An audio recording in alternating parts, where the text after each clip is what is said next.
Olá a todos, começamos o programa Ponto de Vista. Eu recebo aqui hoje o Dr. Paulo Nicolas, que vem falar sobre o seu livro Direito, Sucesso com Direito, né, o livro. Paulo, quando a gente busca um livro desse, geralmente ele nasce de um pensamento até bem longo antes de projeção, de planejamento. Quanto tempo o livro Sucesso com Direito teve que passar por gestação até chegar a ser lançado?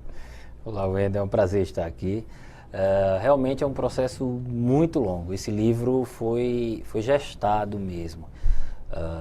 Eu diria que esse livro passou quase 10 anos para ele se transformar em realidade. Por quê?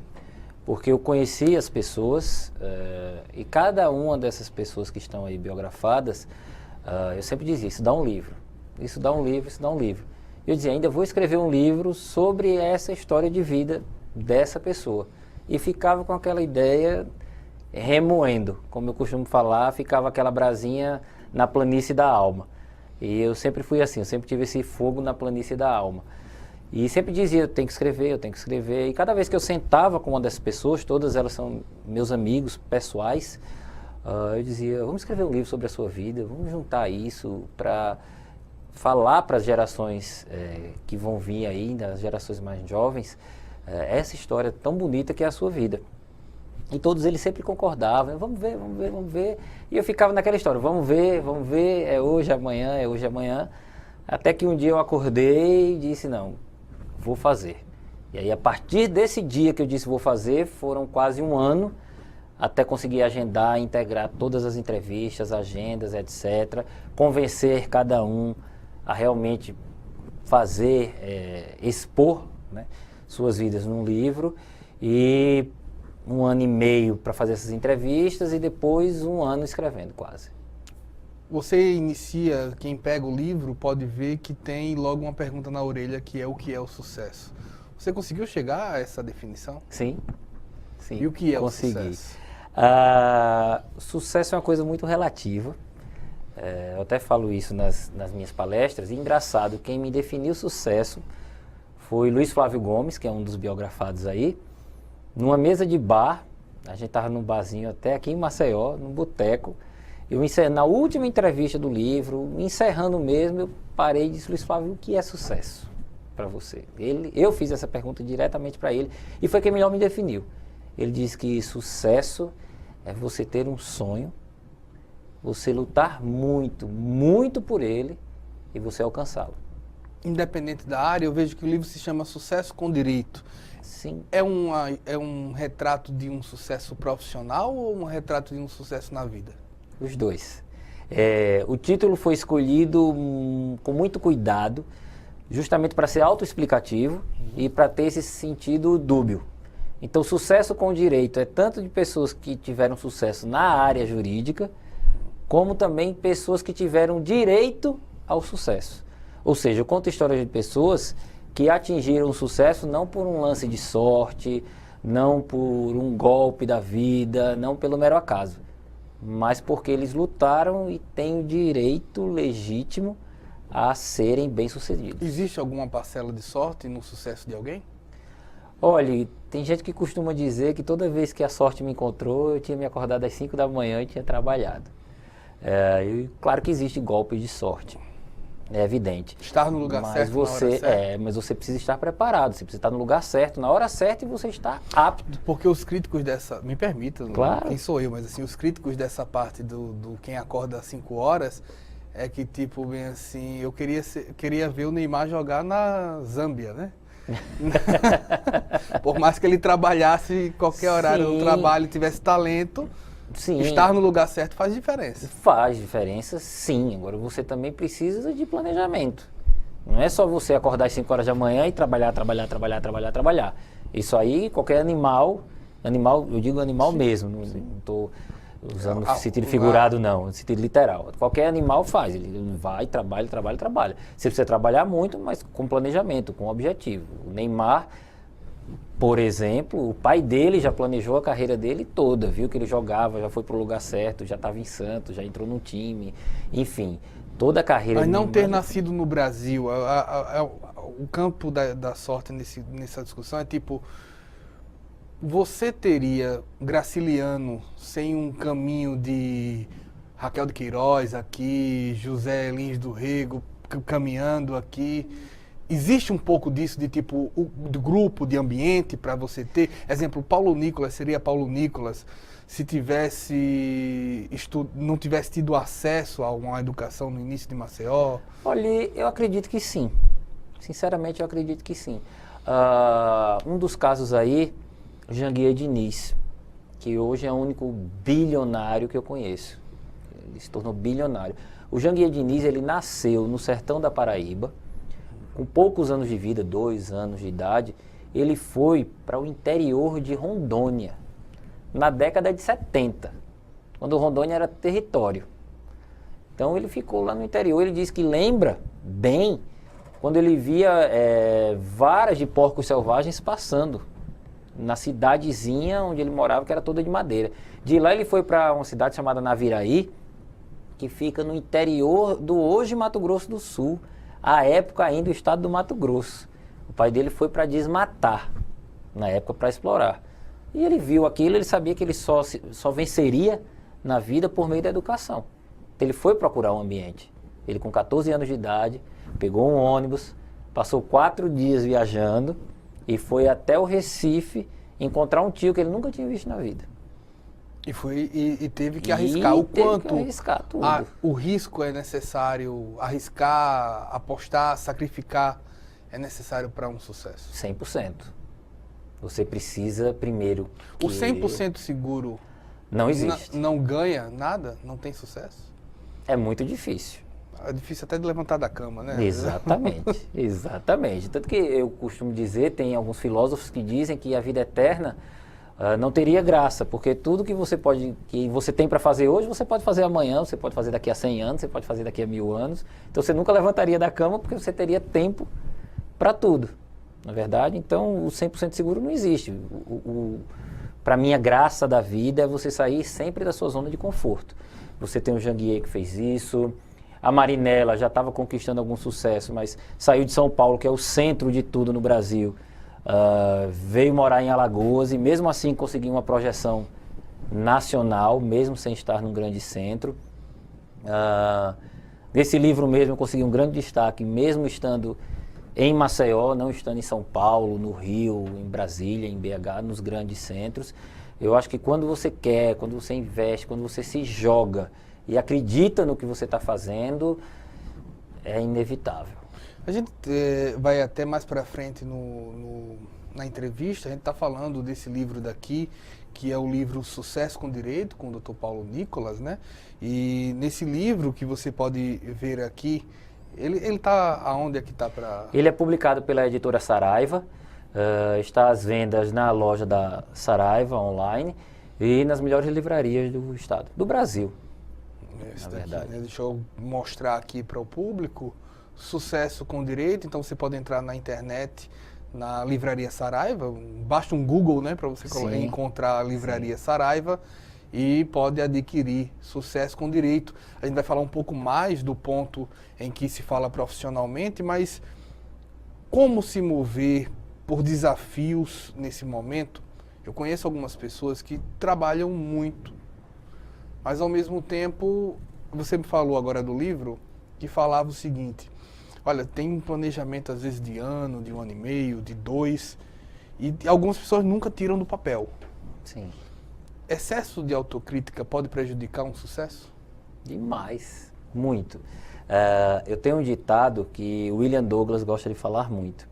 Ele diz assim: é melhor ter feito do que perfeito. Então, assim, o excesso de autocrítica, o medo de você se lançar, o medo de você ser sincero consigo mesmo, ele atrapalha demais qualquer projeto, né? Você tem que primeiro ser sincero consigo mesmo. Do que é que eu gosto? Eu quero mesmo isso aqui para mim, é isso que eu quero fazer da minha vida, então eu vou me lançar e vou fazer. Bom, mal, você vai dar o seu melhor, é o que importa. Agora, o que os outros vão achar e se vai ficar do jeito que você quer, aí é outra história. Eu, para escrever o livro, muitas vezes eu pensava: será que tá bom? Será que não tá? Será que dá para reescrever? É natural do ser humano. Todo mundo tem esse medo. Achar, não, vou mudar um pouquinho, vou mudar um pouquinho. Mas chega uma hora que você diz, ó, vai, entrega. E assim, de certa maneira, as pessoas pensam diferente. Então, sempre alguém vai ter uma maneira de pensar em fazer de uma forma diferente. Sim, sim. Até você mesmo. Você Mas olha isso daí e é um escreve. processo de se aceitar, você acha? Sim, claro. Sempre. A autoaceitação é muito mais difícil do que a gente imagina. É muito difícil você ter uma barriguinha e você aceitar ir para a praia de sunga, tranquilo, sem uma camiseta para esconder aquilo, sem alguma coisa para disfarçar. Uma mulher esteticamente, então, isso é muito mais difícil, a autoaceitação. E eu tenho percebido que aquelas pessoas que se aceitam, que são sinceras consigo mesmas, elas são muito mais felizes e elas são muito mais produtivas. Por quê? Porque aquilo ali é certo para elas. O mundo é daquele jeito, elas são daquele jeito. E a partir do momento que elas enxergam o mundo como ele realmente é e se enxergam como elas realmente são, tudo acaba ficando mais claro, a vida ganha outro colorido. A gente está num momento recente em que Neymar sai do Barcelona, a gente falou do Neymar logo no início, e vai para o PSG e ele diz, eu vim em busca de novos desafios. A gente precisa estar o tempo todo se desafiando ou em um certo momento você vai dizer, ó, vou acabar o casamento porque eu preciso de novo desafio? Esse, de repente, não tem mais casamento. É novo verdade. Desafio. O casamento em si é um desafio diário. Eu entendo que vai muito do que você sente dentro de si. Tem pessoas que precisam de novos desafios eternamente. Alcançam um determinado patamar, querem mais. Pode ver pessoas que têm dinheiro. Tem gente que consegue chegar a 1 milhão, não, agora eu quero 5 milhões, agora eu quero 10 milhões, agora eu quero 1 bilhão. E tem pessoas que são movidas a isso, é natural do ser humano. Tem pessoas que são mais calmas, eu quero atingir esse objetivo e eu estou tranquilo. Entendeu? Agora, normalmente para se alcançar o sucesso, você precisa ter fome, você precisa ter vontade. Né? Que seu objetivo seja único, ou se o seu objetivo for eterno, você precisa estar sempre atrás deles. Vai muito de cada pessoa. Eu sou um desses que tem sempre desafios eternos. Mas muitos desafios atrapalham? Exemplo, tem um amigo que ele diz, não dá para abrir tantos flancos. Ah, sim, muitos desafios ao mesmo tempo, sim. Sim, você precisa ter foco na sua vida. Eu tenho um desafio, é como eu disse, você ter um sonho, lutar muito por ele. Para você lutar muito por um sonho, só dá para lutar por um. Você não vai conseguir lutar muito por 2 sonhos, 3 sonhos, 4 sonhos, de forma alguma. Você luta muito por aquela coisa, alcança aquele objetivo, depois você pode criar. A partir do momento que você tem vários sonhos ou vários desafios, eu entendo que você não tem um desafio de verdade, ou um sonho de verdade. Você falou de planejamento também nesse início e uma pesquisa recente, inclusive feita com jornalistas, mostrou que 90% desses jornalistas não tinham um plano para 5 anos. É verdade. Planejamento... Acontece a mesma coisa com o direito? Com todo mundo acontece. O que é que eu vejo sempre nas pessoas? Muitas vezes as pessoas não têm objetivo. E a grande maioria das vezes os seus objetivos são de curtíssimo prazo. Muitas vezes eu vejo pessoas preocupadas em pagar as contas até o final do mês. Ponto. Acabou aí a sua vida. Qual é a graça que tem de viver assim? Não tem graça nenhuma. Eu, pessoalmente, eu costumo fazer planos para 5 anos. Daqui a 5 anos eu quero estar ali. Eu posso alcançar, eu posso não alcançar. Né? Mas se eu mirar na lua e subir pelo menos no poste, eu pelo menos subi num poste e estou mais alto do que eu estava antes. Mas, exemplo, quando se traz um planejamento, Dr. Paulo, de profissão, por exemplo,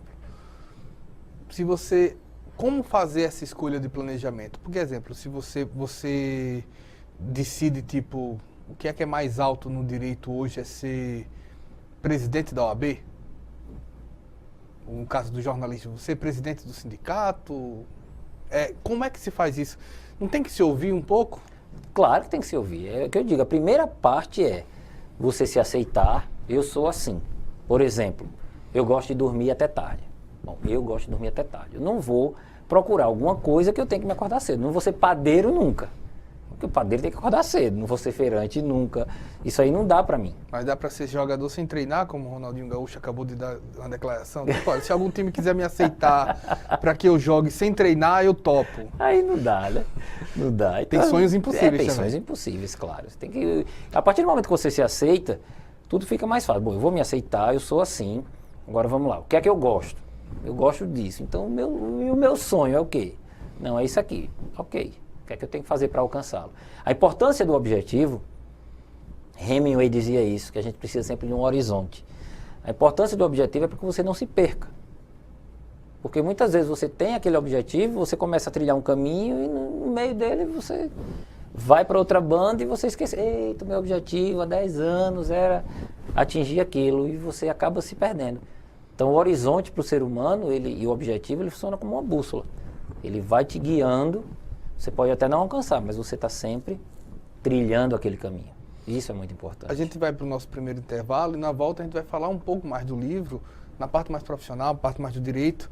A gente volta já a contar um pouco das histórias de pessoas que tiveram sucesso. E tem sucesso. A gente volta já.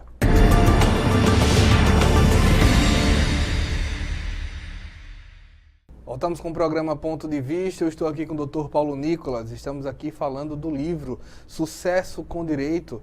E a gente fala, em certo momento, que eu vi que são 5 trajetórias que deram certo.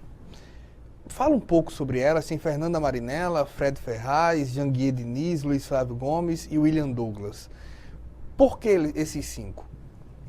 O livro, antes de escrever o livro, eu tracei critérios muito objetivos.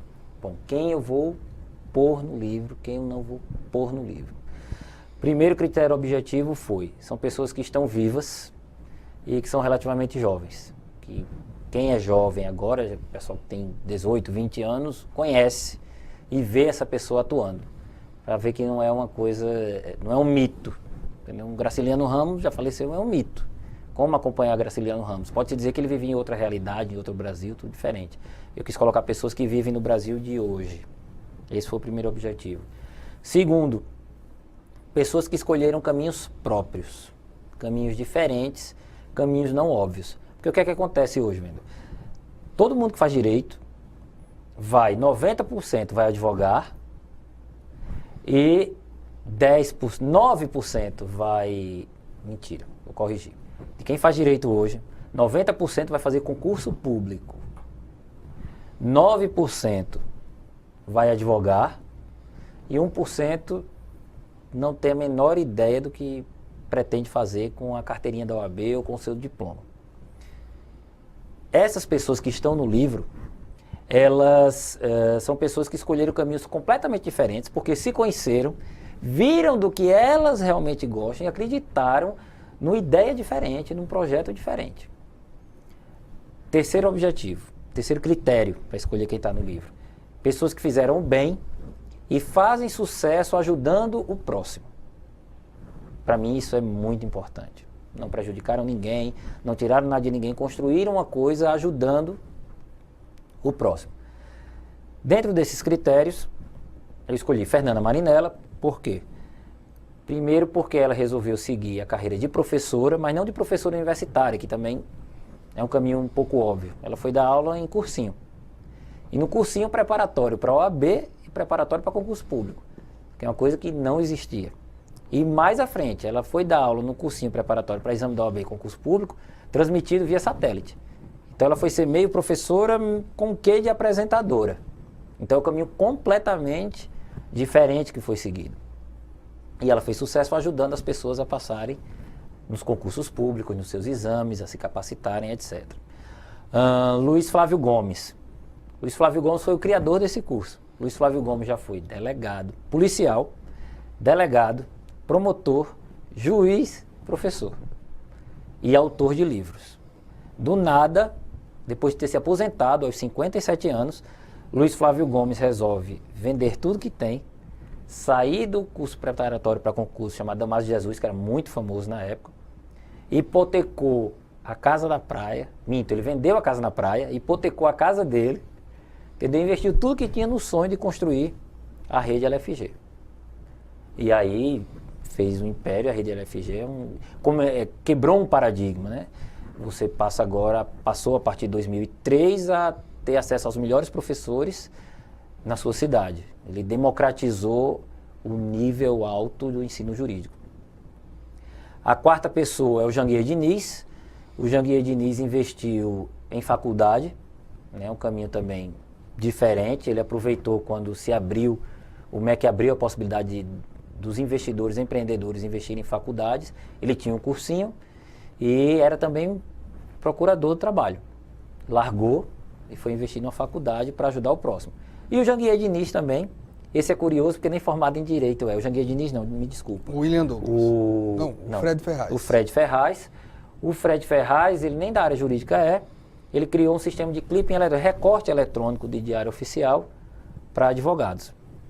Criou uma belíssima empresa. Finalmente o William Douglas, que já era juiz federal e parou tudo, não largou, mas ele parou tudo para montar uma editora voltada para quem faz concurso público e escreveu um livro sobre como passar em concurso público, algo que ninguém tinha pensado na época. Então, assim, são pessoas que escolheram carreiras completamente diferentes, caminhos que ninguém tinha pensado antes e que fizeram muito sucesso. Então, Por que fizeram? O que as une? O que as une? Elas se conhecem, elas se planejaram e elas trilharam um caminho no qual elas acreditaram. Elas tiveram um sonho verdadeiro, lutaram muito por ele e conseguiram Para ter realidade. sucesso numa vida profissional, direito, por exemplo, é preciso sacrificar a família? Não necessariamente. Tudo tem uma noção de ponderação. William Douglas, no caso, sacrificou a família. Ele separou-se, se arrepende de muita coisa que ele fez. Luiz Flávio Gomes também. Acabou sacrificando a família. Separou, mas a família dele hoje é unida. Ele com os filhos se dão muito bem. Talvez sacrificar, mas não é necessário. Muitos sacrificaram o seu casamento. Mas talvez porque não estavam com a pessoa certa. Não significa que quando você está casado, que aquele seu primeiro casamento é a pessoa certa. Tanto que hoje os dois estão trilhando o mesmo caminho, casaram-se novamente e são muito felizes, obrigado. Eu acho que num casamento tudo é sociedade. A partir do momento que um apoia o outro e que o sonho de um é também o sonho do outro, as coisas fluem muito mais fácil. Você começa a dar palestras sobre isso. Qual tem sido a recepção? Tem sido maravilhosa. Muito maravilhosa. Por quê? Eu costumo dizer que o ser humano é péssimo para escutar conselhos. É verdade. Você chega, meu filho, eu vou lhe dar um conselho, faça isso, faça assim, assim. Ninguém escuta. Ninguém escuta. Nem eu escuto, nem você que está me assistindo escuta, nem você escuta. O pessoal está muito em busca da arte da oratória e da escutatória fica de fora. Exatamente. E Deus nos deu 2 ouvidos e uma boca, né, para escutarmos mais. Mas apesar de nós sermos péssimos em ouvir e seguir conselhos, nós somos ótimos em seguir exemplos. Então, no livro eu conto exemplos de como alcançar o sucesso. Eu não digo, o caminho é por aqui, faça isso, faça aquilo. Eu digo, fulano fez isso e chegou lá. Beltrano fez isso e chegou lá. Então, a palestra trilhada nesse sentido, ela tem uma receptividade também maravilhosa. Por quê? Porque quando a pessoa diz sucesso com direito, eu vou dar palestra, eu não vou dizer, olha, você vai chegar ali fazendo isso. Eu digo, olha, pessoas alcançaram o sucesso agindo dessa forma. Eu, na minha vida, eu ajo dessa forma. Vocação tem peso nisso? Claro que tem. O quanto?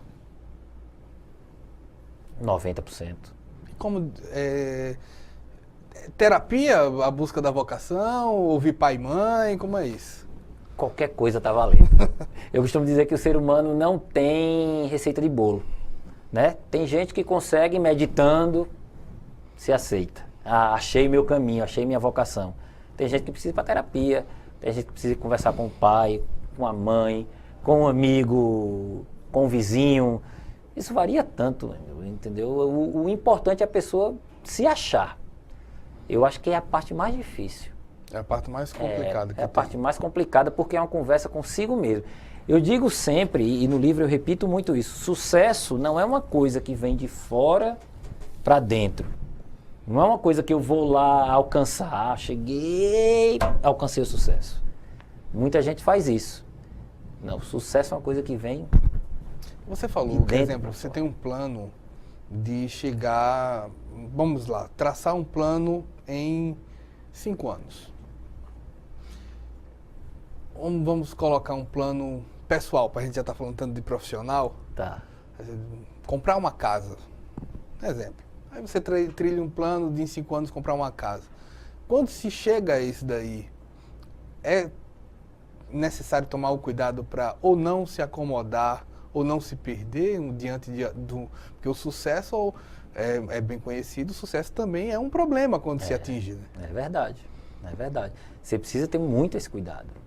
Você, profissional, quero ser desembargador. Eu cheguei a desembargador, pronto, acabei meu objetivo de vida, já resolvi. Isso acontece muito com quem faz concurso. Né? Muita gente diz, eu quero ser juiz. Aí estuda, passou no concurso, virou juiz de direito. Tá, mas às vezes a pessoa não gosta daquela profissão. Aí vira uma pessoa frustrada, rancorosa. Faz mal o trabalho. Entendeu? Faz mal o trabalho, não trabalha direito, atende mal as pessoas. Entendeu? Por quê? Porque o objetivo dele era passar no concurso e dizer, não, agora eu sou juiz de direito. Mas e aí? Está só começando a brincadeira, digamos assim. Né? Então você precisa ter muito cuidado e estar muito centrado para quando você alcançar aquilo, a primeira coisa, você aproveitar e curtir. Poxa, alcancei meu sonho, consegui, conquistei, que bom. Né? Você massagear o seu ego. E depois você manter a sua serenidade e seguir em frente. Se reescrever? Se reescrever sempre. Já estou escrevendo outro livro. Você tem um prefácio, acredito, do Bolívar Lamounier. Isso, Bolívar Lamounier. Conta pra gente como foi trazer o Bolívar para fazer o prefácio. Foi curioso.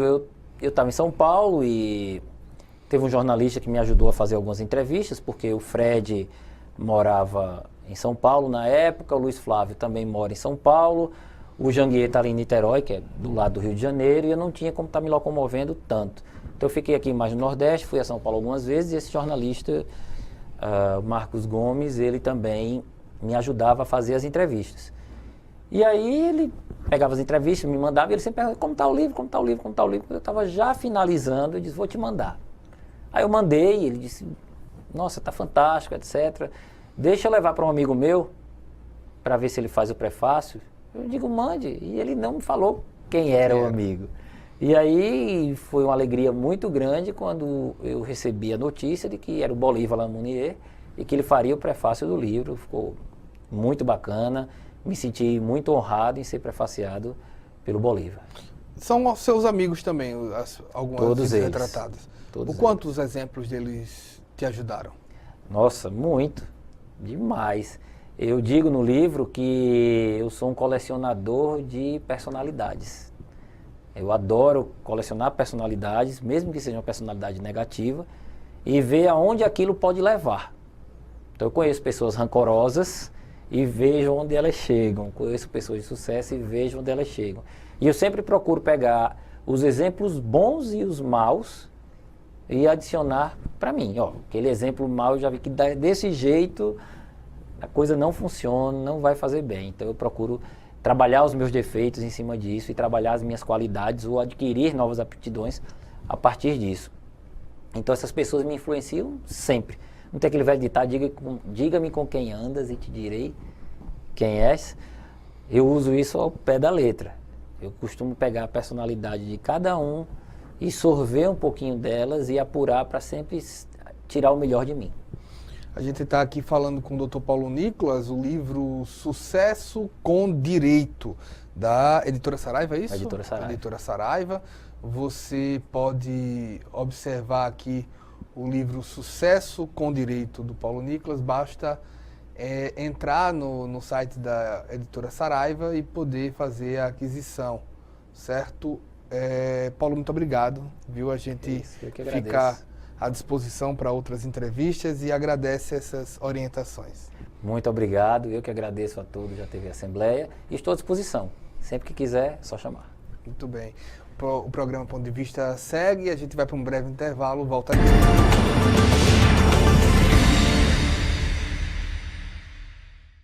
Voltamos com o programa Ponto de Vista. Eu recebo agora aqui o doutor Henrique Vasconcelos, vai conversar com a gente sobre essa reforma política que está em andamento aqui no Brasil. O que é que é uma mudança necessária? Muito se discute de reforma política, mas como surge uma reforma como essa? O que é que ela traz para os próximos anos, doutor?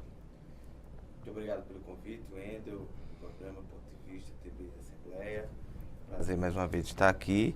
Realmente, Wendel, é uma reforma política que costumam chamar de a mãe das reformas, ou seja, sobrepõe a ela um peso de ser a principal reforma, mais do que a previdenciária, a trabalhista que já foi feita, a questão do sistema tributário e tudo mais.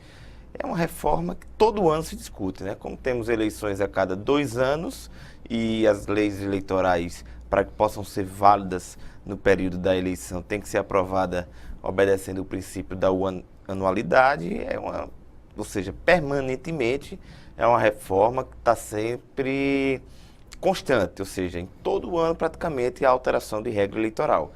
E dessa vez não está sendo diferente. Mas, doutor Henrique, toda vez que fala em reforma política, não termina um eco passando de tipo, é uma reforma eleitoral? Pouco tem de política muitas vezes. Pouco se reforma os partidos, pouco se reforma o uso político de cargo, de ações, mas você tem uma base, tem financiamento, coligação, mudança de partido, reeleição, vice, tudo ligado à eleição. Na verdade, até essa comissão especial que está se discutindo neste momento, nesta semana, sobre essa reforma, quando ela foi criada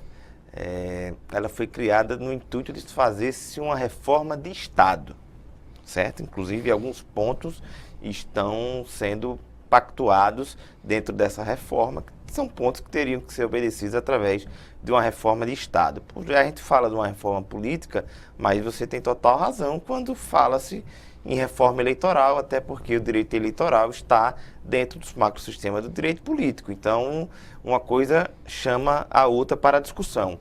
Mas, de qualquer forma, o que passa à sociedade é sempre que é uma reforma eleitoral, mais do que política, com finalidades, vamos dizer assim, mesquinhas, finalidades de interesse próprio. É isso que se perpassa e essa é a impressão que a sociedade normalmente tem dessa reforma política. Na verdade, às vezes fica cansada de se fazer, porque uma reforma política, qual seria o correto? Era que fosse discutido realmente em ano não eleitoral, não pensando na eleição do próximo ano, do ano vindouro, mas pensando sempre numa reforma, como eu disse mais atrás, uma reforma de Estado, uma reforma macro, uma reforma que pudesse pensar todo o Estado brasileiro e em si também essas características de sistema eleitoral, financiamento, que são as características que são as molas propulsoras de toda uma democracia. Então, em 2016 já tivemos um sistema de financiamento, por exemplo, que não envolvia empresas. Eu estou certo, né? Tá, correto. Hoje isso tenta se deixar mais firme, buscar um financiamento público?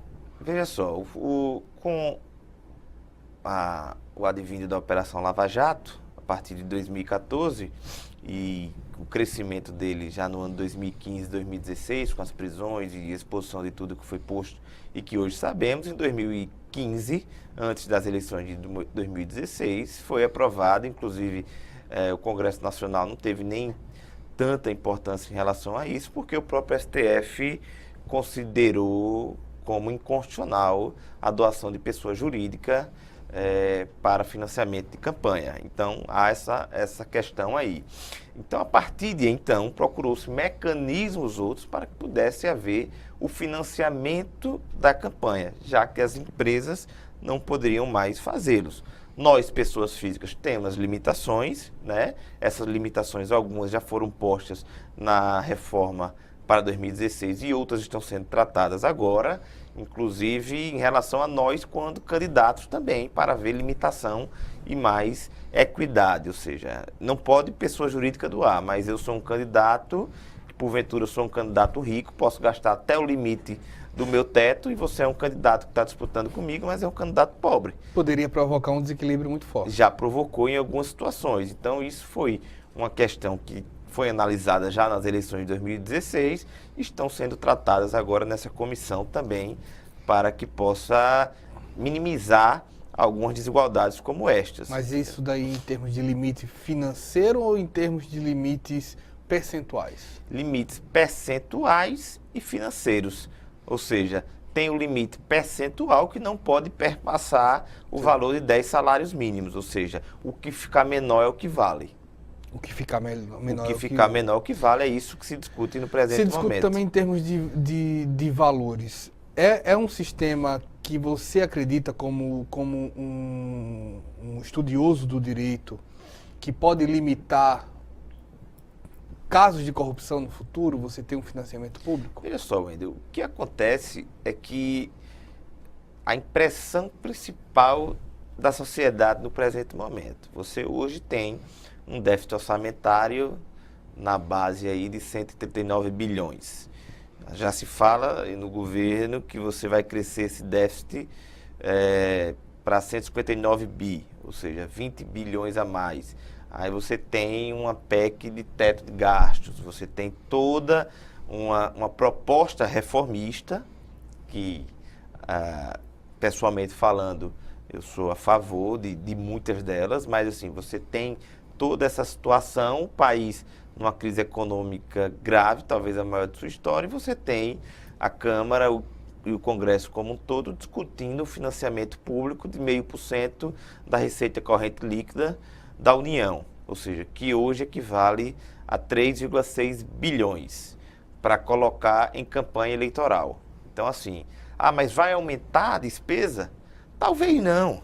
Talvez eles peguem despesas orçamentárias de outras rubricas, certo? E possam complementar, ou seja, eu vou deixar de gastar nisso para utilizar nisso, como se fala até em emendas dos próprios parlamentares, emendas de bancada, emendas impositivas, já que o governo praticamente nunca cumpre nem mesmo essas emendas impositivas. Então, assim, tem algumas fórmulas, mas isso para a sociedade, isso para o momento que nós vivemos hoje, é uma coisa que, se não for explicada da maneira correta e escorreita, isso é mais um caso na cabeça da população, mais caso de corrupção. É quase consensual o fim da reeleição? Não.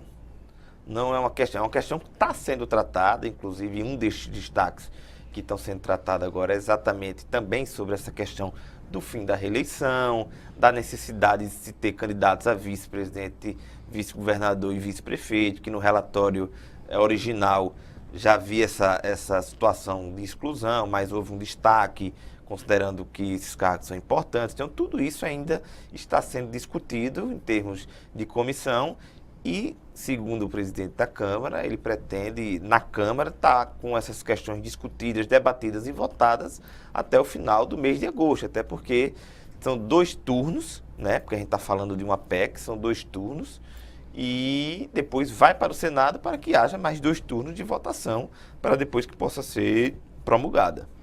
Quando se pensa, outro ponto que é bastante discutido é a questão de proporcionar o fim de coligação. Como isso tem avançado neste debate? Quais as soluções, quais as alternativas que são postas? Na verdade, Wendel, junto com o financiamento e esse fundo especial de financiamento da democracia, esse é o nome dado, se é que pode ser chamado de um fundo especial para a democracia, mas com o fim do financiamento privado, talvez seja a solução para o momento mais adequada, talvez seja essa mesmo. Mas a questão do sistema é uma questão que hoje afeta em muito os próprios parlamentares, né?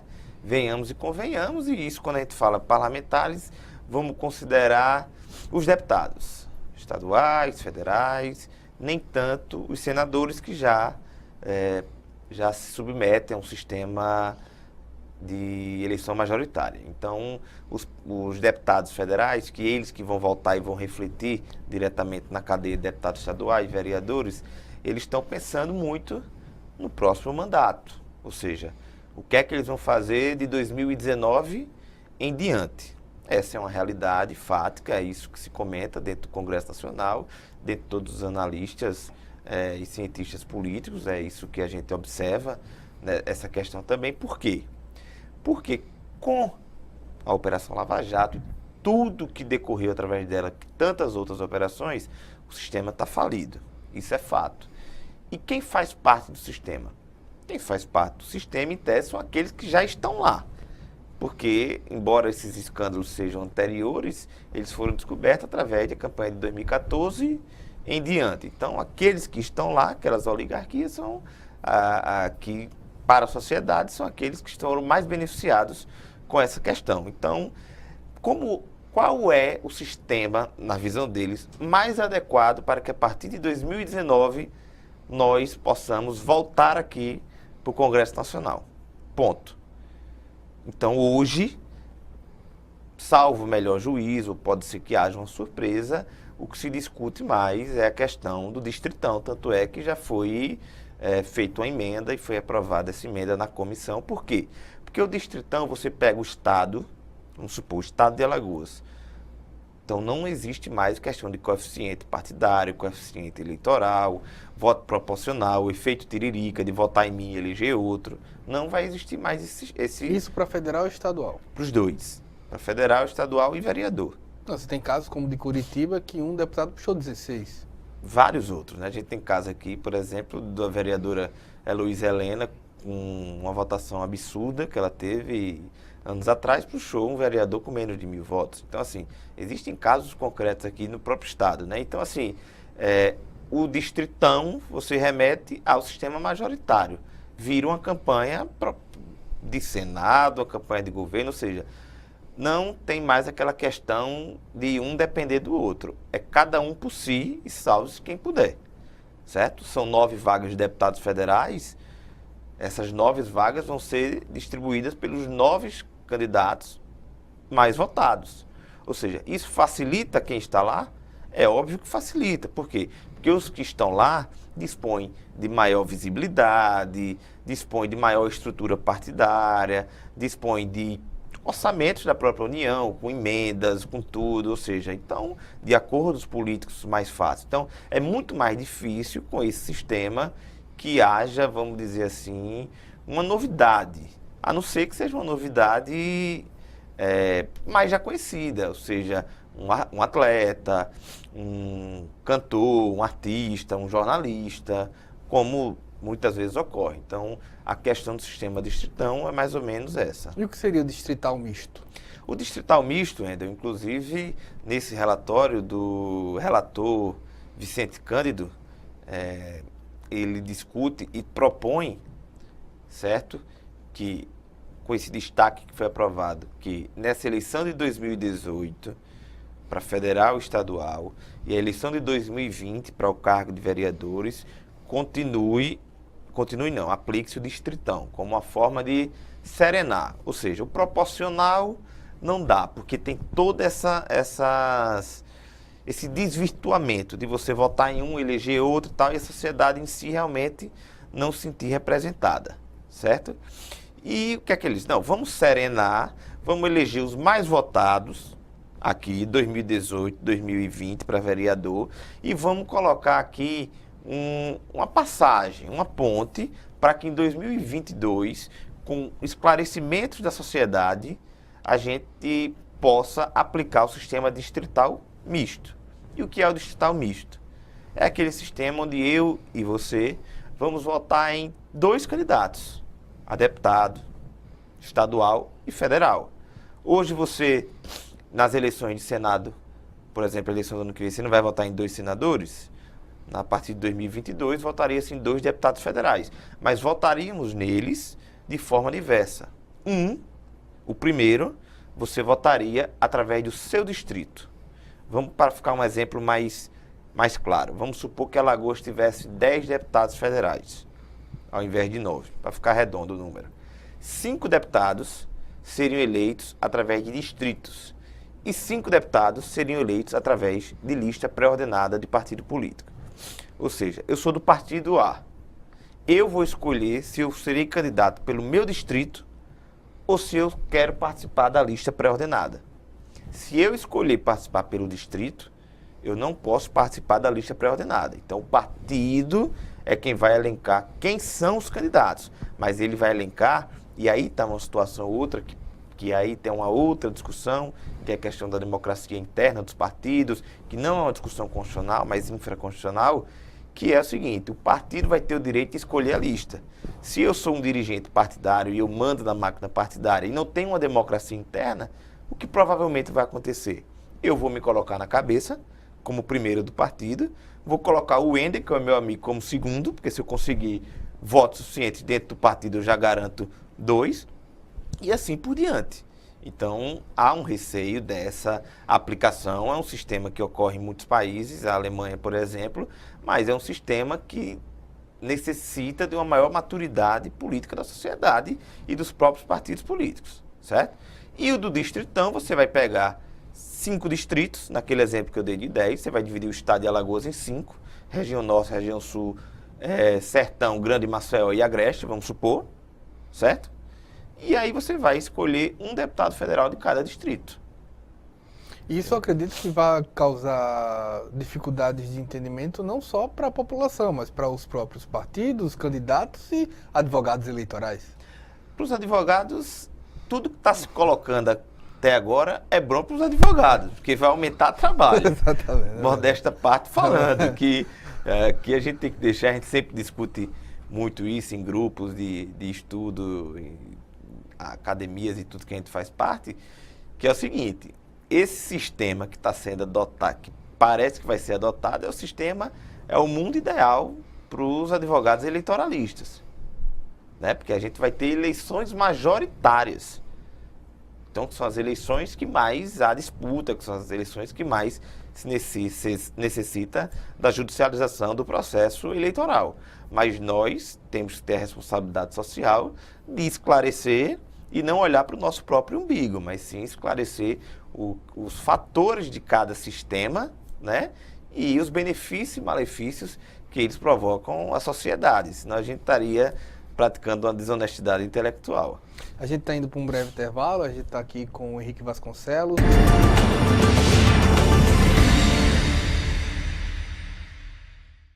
Voltamos com o último bloco do programa Ponto de Vista. Eu estou aqui com o advogado Henrique Vasconcelos, estamos falando da reforma política.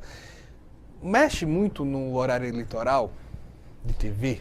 Só, Wendel, a reforma eleitoral que foi praticada no ano de 2016, ela já reformou bastante, né? O horário eleitoral. Então, assim, é óbvio que isso ainda está sendo discutido, está sendo maturado. Me parece que ao invés de 35 dias de campanha efetivamente, agora vai se aplicar 60 dias, o que é mais razoável, que vamos imaginar um governador ou um candidato a presidente da República ter efetivamente 45 dias depois do registro para poder fazer campanha. Como é que você vai rodar? Extremamente favorável a quem já está, né? Extremamente. Como é que eu vou rodar um país de dimensões como o Brasil ou um estado como dimensões de Minas Gerais, por exemplo, num período de 45 dias. Então, assim, me parece que já há um consenso para um retorno de 60 dias. O horário eleitoral, salvo engano, na proposta tinha a ideia de estender aí mais 5 dias, que hoje são 35, para 40, 45 dias, retornar mais ou menos o que era, mas parece que manter-se-á os horários aí nos 35 dias, entendeu? É óbvio que as divisões... Hoje é o quê? 50% do custo hoje, praticamente, de uma eleição? É porque hoje, porque tá muito termos de gasto, efetivamente, gasto. Sim, é um custo eventualmente alto, muito caro, porque... Mas, assim, já foi mais caro. Nas eleições de 2016 já percebeu-se um custo bem menor do que os custos anteriores praticados, né? Porque pelo tempo, além do tempo excessivo que se praticava com a legislação, você tinha um período maior. Então, praticamente, o candidato vivia dentro de um estúdio. Ou fingindo estar em obras, essas coisas todas que a gente sabe que acontece. Agora, não. Você enxuga mais o tempo, você diminui também a exposição, mas tem uma diferença que já foi praticada na eleição de 2016 e, porventura, eu acredito que deva ser praticada agora para governo e para presidente da República, que é o candidato todo dia na televisão. Porque antes era um dia sim, um dia não, um dia sim, um dia não. Agora o tempo é menor, mas todo dia. Então também é uma maratona. Mas os custos são menores, porque a legislação vai praticando. E assim, e as próprias restrições financeiras e a própria fiscalização, ela automaticamente vai diminuindo o custo. E hoje, com tudo que se descobriu, que você já imaginava, mas que se descobriu através da forma de se fazer campanha com os marqueteiros, Caixa 2 e tudo mais, ninguém está querendo se arriscar a uma fiscalização desse gênero, uma investigação maior. Então, os custos estão diminuindo cada vez mais, mas chegando num patamar razoável que dê para trabalhar, né? Para algumas orientações, ainda hoje o que está valendo, mudança de partido, 1 ano, 6 meses? Mudança de partido, está tentando se aprovar, aí alterar já a alteração que foi feita para 2016, que é para botar agora para outubro. Porque a previsão que se tem hoje é que os deputados possam, no mês de março, fazer essa alteração, que é o que está permitindo. Então, querendo antecipar isso, para que possam voltar para 1 ano. Voltar, na verdade, eles não podiam, né? Foi aberta a janela, né, para que os vereadores, para que agora antecipe para 1 ano, porque, até porque há uma situação, há uma tendência, né, de discussão, e isso... inclusive está no relatório original do relator, deputado Vicente Cândido, que é uma antecipação do registro de candidatura. Porque qual foi um dos grandes defeitos e uma das grandes dificuldades da eleição de 2016? O registro de candidatura só era possível ser feito do dia 1º de agosto a 15 de agosto. E no dia 16 já começavam as campanhas eleitorais. Então, você só pode praticamente fazer a campanha em si, ou seja, rodar adesivos, começar a gravar, começar a fazer atos de campanha propriamente dito, depois que você tem um CNPJ, depois que você está com uma conta bancária aberta e tudo mais. Então, os candidatos só começaram a fazer campanha, vamos bem dizer, lá para o dia 25 de agosto. Então, o tempo já era muito reduzido. E você colocando os registros de candidatura muito em cima, tem essa dificuldade. E outra dificuldade, Wendel, que é a questão da análise jurídica da possibilidade dos próprios candidatos de serem ou não candidatos. A questão da elegibilidade ou de inegibilidade. Ou seja, como é que os tribunais regionais e o TSE, para você ter noção, até hoje julga casos acerca da possibilidade ou não daquele candidato em 2016 ter sido candidato. Imagine esse cenário e a instabilidade. A lei da ficha limpa pegou? A lei da ficha limpa pegou, com todos os seus vícios formais, seus vícios materiais, as discussões que gera. É uma lei que, inegavelmente, é aplicada no sistema jurídico brasileiro, principalmente na esfera eleitoral, e uma lei que, vamos dizer assim, ela atravessa outras questões administrativas, questões constitucionais, as próprias questões eleitorais propriamente ditas, mas é uma lei que veio e que está, mesmo com vamos dizer, com a tecnia e alguns pontos que poderiam ser discutidos, é uma lei que pegou e hoje penaliza muita gente. Você tem casos, exemplo, não só de vereadores, de prefeitos, de deputados estaduais por todo o Brasil, em que durante a eleição foram acusados de compra de votos e que recorre, já estamos com 3 anos de mandato e ainda está em julgamento. Você vê horizonte para que isso melhore em termos de justiça? A própria mini-reforma de 2015, que foi aplicada em 2016, ela já preveu um dispositivo em que assevera a necessidade de processos em que trate de cassação de mandato, anulação de diploma, de no máximo 1 ano de tramitação. É óbvio que nem tudo é possível, certo? Que se cumpra. Mas eu vejo assim, que os mais variados processos em todos os estados, a justiça eleitoral é uma justiça que, discutindo a parte ou não o que ela decide, é uma justiça que funciona, ela julga, Não é uma justiça que fica com o processo parado, até por causa do prazo. Eu tenho 4 anos para julgar, né? Para poder ter algum tipo de eficácia. Então, assim, ela é uma justiça que julga. O maior problema das eleições pretéritas para o presente momento é que houve confusão de julgamento em paralelo de processos de registro de candidatura com processos de natureza eleitoral civil, que são os processos de compra de voto, abuso de poder econômico, abuso de poder político, captação ilícita de sufrágio, gasto ilícito de campanha eleitoral. Então, esses processos, normalmente, eles começam a ser discutidos após a diplomação. É óbvio que eles podem ser discutidos antes, inclusive durante as eleições, através de ações judiciais eleitorais, certo? Mas eles começam a pegar fogo, vamos dizer assim, na justiça, após as eleições e após o período da diplomação. Esse período era para ser o período em que a Justiça Eleitoral se concentraria na análise desses processos judiciais. Só que na última eleição ela teve que, no mesmo período, dar atenção ao processo de registro de candidatura, haja visto que os registros ficaram muito em cima do início da campanha eleitoral e processos dessa natureza, o que dificultou, mas mesmo assim eu acredito que com toda essa dificuldade, a Justiça Eleitoral tem feito um trabalho dessa natureza muito importante, muito válido, e aqui me excluindo de qualquer julgamento de mérito entre ações desse tipo. Mas o trabalho administrativo e judicante da Justiça Eleitoral ele tem sido grandioso.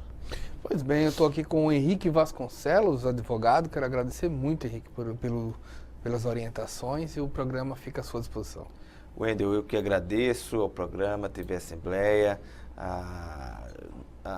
retornar a esta mesa de debate aqui, dizer que isso é um tema muito rico, é um tema que ainda há muito para ser explorado. Em pouco tempo a gente vê como ele é instigante e como ele é um tema atual, né, em que a sociedade, mesmo aqueles que não militam, aqueles que não têm muito conhecimento técnico, sempre está palpitando e tudo, porque é um interesse social de altíssima relevância. Então, eu agradeço a oportunidade e me coloco à disposição para uma próxima oportunidade. Ok.